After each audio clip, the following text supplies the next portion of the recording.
So ಇಲ್ಲೆಲ್ಲೋ ಕಳೆದೋಗಿದ್ದೆ. ಫಾರ್ಚುನೇಟಾಗಿ ಏನಾಯಿತು, 2020 Covid ಟೈಮಲ್ಲಿ ನಮ್ಮ ಡೈರೆಕ್ಟ್ರು ಶ್ರೀಲೇಶು ಮತ್ತು ನನ್ನ ಮನೆ ಹತ್ತತ್ರ ಒಂದು 2-3 ಕಿಲೋಮೀಟ್ರು. ಸೊ ನಮಗೂ ಮನೇಲಿ ಕೂತು ಬೇಜಾರಾಗಿತ್ತು. ಎಲ್ಲೋ ಒಂದು ಕಡೆ ಕಾಫಿಗೆ ಬೆಳಗ್ಗೆ 7ರಿಂದ 10 ಗಂಟೆ ಮೇಲೆ ಆದರೆ ಲಾಠಿ ಚಾರ್ಜು.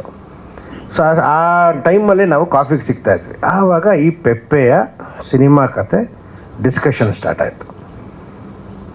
ಸೊ ನಾನು ನನ್ನ ತಲೆಗೆ ಆವಾಗ ಫಸ್ಟು ಉಳಿದಿದ್ದೇನೆಂದರೆ, ಇಂಥ ಒಂದು ಕಲ್ಟ್ ಸಬ್ಜೆಕ್ಟು, ಇಷ್ಟು ಡೆಪ್ತ್ ಇರೋಂಥ ಸಬ್ಜೆಕ್ಟು ಹೆಂಗೆ ಗುರು ಮಾಡ್ತೀಯಾ ಅನ್ನೋದು ಒಂದಿತ್ತು. ಇದೇ ಕ್ವಶನ್ ನಾನು ನಮ್ಮ ವಿನಯರ್ಗೂ ಅದನ್ನೇ ಕೇಳಿದ್ದೀನಿ, ಹೆಂಗೆ ನೀವು ಒಪ್ಕೊಂಡ್ರಿ ಈ ಸಿನಿಮಾನ?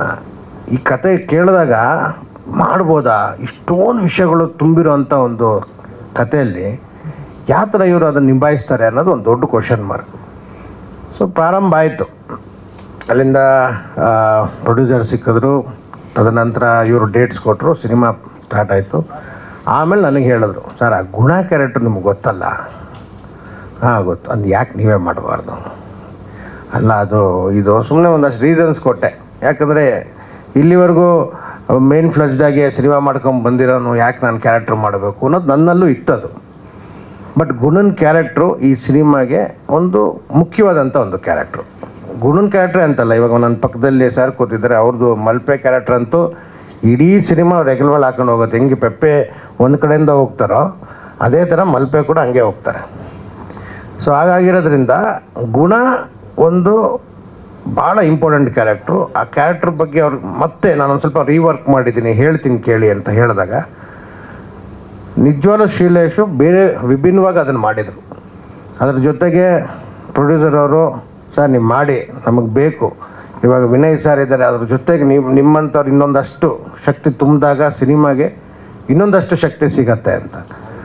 ಓಕೆ ಅಂತ. ಇನ್ಫ್ಯಾಕ್ಟ್ ನಾನು ಎಂಟ್ರಿ ಆಗೋ ಟೈಮಲ್ಲೇ ನಮ್ಮ ಇನ್ನೊಬ್ಬರು ಪ್ರೊಡ್ಯೂಸರು ಶ್ರೀರಾಮ್ ಅವರು ಎಂಟ್ರಿ ಆದರು. ಸೊ ನಮ್ಮದು ಎಲ್ಲ ಇವರು ಸ್ನೇಹ ಬಳಗ ಏನಿದೆ, ನಮ್ಮ ಹಳೆ ಸ್ನೇಹ ಬಳಗ ಏನಿದೆ, ಎಲ್ಲ ಒಂದೇ ಆಗಿರೋದ್ರಿಂದ ಒಂದೇನೋ ಒಂದು ಕನೆಕ್ಷನ್ ಹಂಗೆ ಬೆಳೀತು. ಸಿನಿಮಾ ಮಾಡಿದ್ವಿ. ನನಗಂತೂ ಈ ಕ್ಯಾರೆಕ್ಟ್ರು, ಗುಣ ಕ್ಯಾರೆಕ್ಟ್ರು ಫಸ್ಟ್ ಟೈಮ್ ಈ ಥರ ಒಂದು ಕ್ಯಾರೆಕ್ಟ್ರ್ ಮಾಡಿರೋದು. ಫುಲ್ ಫ್ಲೆಜ್ಡಾಗಿ ಹಾರ್ಟ್ಫುಲ್ಲಿ ಮಾಡಿದ್ದೀನಿ. ತುಂಬ ಚೆನ್ನಾಗಿದೆ.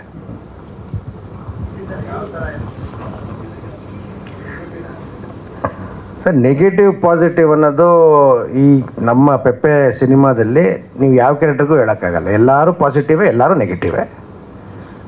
ಅದು ನೀವು ಕತೆ ಹೇಳೋ ಒಂದು ಶೈಲಿ ವಿಭಿನ್ನವಾಗಿದೆ. ಸೊ ಶ್ರೀಲೇಶು ಮಾಡ್ಕೊಂಡಿರೋ ಕತೆನ ನಾನು ಕೇಳಿದಾಗಲೇ ನನಗೆ ಈ ಒಂದು ಕ್ವಶನ್ಸ್ ಎಲ್ಲ ರೈಸ್ ಆಗಿತ್ತು. ಇದು ಯಾವಾಗಿದು ಕತೆ ಹೋಗಿ ಸಿನಿಮಾ ಆಯಿತೋ, ಇದರಲ್ಲಿ ಎಲ್ಲ ಕ್ಯಾರೆಕ್ಟ್ರೂ ಬರ್ತಾರೆ. ನೋಡಿದಾಗ ನೀವು ಅವ್ನು ಪಾಸಿಟಿವ್ ಅನ್ನಿಸ್ತಾರೆ, ಬಟ್ ಅವ್ನು ಮಾಡೋ ಕೆಲಸದಿಂದ ನೆಗೆಟಿವ್ ಅನ್ನಿಸ್ಬೋದು. ಅವ್ನು ಮಾಡಾದ್ಮೇಲೆ ಅವ್ನು ಪಡೋವಂಥ ಪಶ್ಚಾತ್ತಾಪಕ್ಕೆ ಮತ್ತೆ ನೀವು ಅಯ್ಯೋ ಪಾಪ ಅನ್ನಿಸ್ಬೋದು. ಸೊ ಎಲ್ಲ ಥರ ಇಮೋಷನ್ಸ್ನ ಬ್ಲೆಂಡ್ ಮಾಡಿ ತುಂಬ ಚೆನ್ನಾಗಿ ತಗೊಂಡು ಹೋಗಿದ್ದಾರೆ.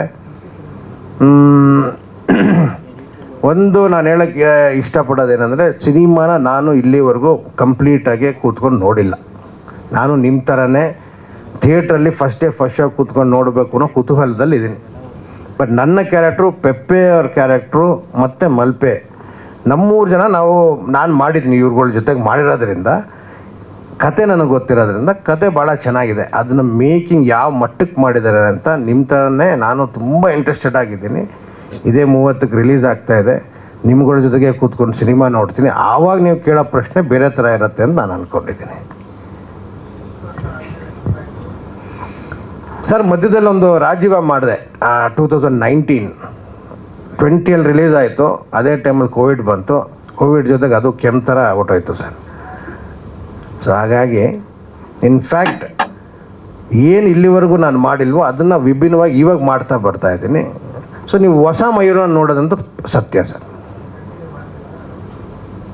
ಖಂಡಿತ ಮಾಡ್ತೀನಿ ಸರ್, ಯಾಕೆ ಮಾಡಲ್ಲ? ಬೇಡ ಅಂತ ಅಂದ್ಕೊಂಡಿದ್ದೆ. ಇವಾಗ ಏನಾಗುತ್ತೆ, ಕೆಲವು ಸರಿ ನಾವು ತುಂಬ ಪ್ರೀತಿಸೋ ನಮ್ಮನ್ನು ಪ್ರೀತಿಸ್ಬೇಕು ಅಂತ ಏನೂ ಇಲ್ಲ ಸರ್. ಅದು ಯಾವಾಗ ನಾವು ತುಂಬ ಪ್ರೀತಿಸ್ತೀವಿ ಅಂತ ತೋರಿಸ್ತಾ ಅವ್ರು ಪ್ರೀತಿಸ್ಲಿಲ್ಲ ಅಂದಾಗ ಒಂದ್ಸರಿ ಒಂದು ಪಾಯಿಂಟ್ ಬರ್ತದೆ, ಬೇಡ ಬಿಡುಗರು ಅದು ಪ್ರೀತಿಸ್ತಾ ಇಲ್ಲ ಅಂದಾಗ ಯಾಕೆ ಸುಮ್ಮನೆ ಫೋರ್ಸ್ ಮಾಡೋದು ಅಂತ.